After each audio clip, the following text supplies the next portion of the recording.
Comme je dis toujours, moi, l'histoire, c'est mon père. C'est pas bon.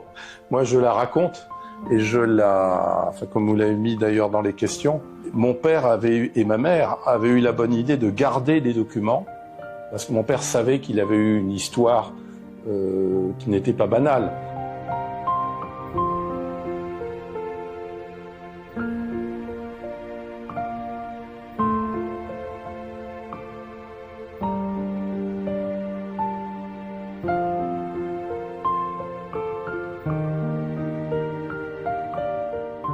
Et c'est vrai que ce qui en fait la richesse, et pour notre famille, c'est un honneur d'être reconnu, que mon père soit reconnu en Chine comme quelqu'un qui a été résistant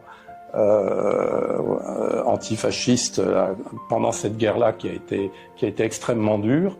Et je me rends compte à quel point mon père s'est investi pour défendre les Chinois et pour les aider dans la lutte à ce moment-là contre l'occupant.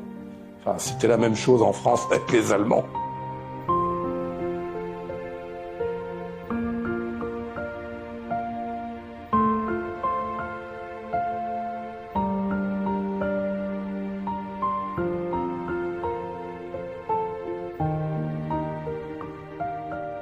Alors oui, bien sûr. Ce qui a été très émouvant, c'est de rencontrer à Pékin, aux alentours de Pékin et dans Pékin, des patients toujours vivants, de 80 ans, qui avaient été soignés par mon père en 1950. Et elle m'a donné une petite boîte dans laquelle il y avait la liste. Enfin non, maintenant je l'ai donnée au musée, parce que bon, c'est une pièce de musée.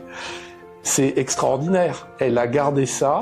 Elle a gardé cette boîte qui est une boîte de parfum, une grande boîte dans laquelle on mettait des flacons de Paris. Et à l'intérieur, il y avait des petits papiers en accordéon et il y avait les noms des patients en chinois. Oui, alors ça, c'est l'histoire qui fait que c'est un héros, c'est un modèle pour la Chine.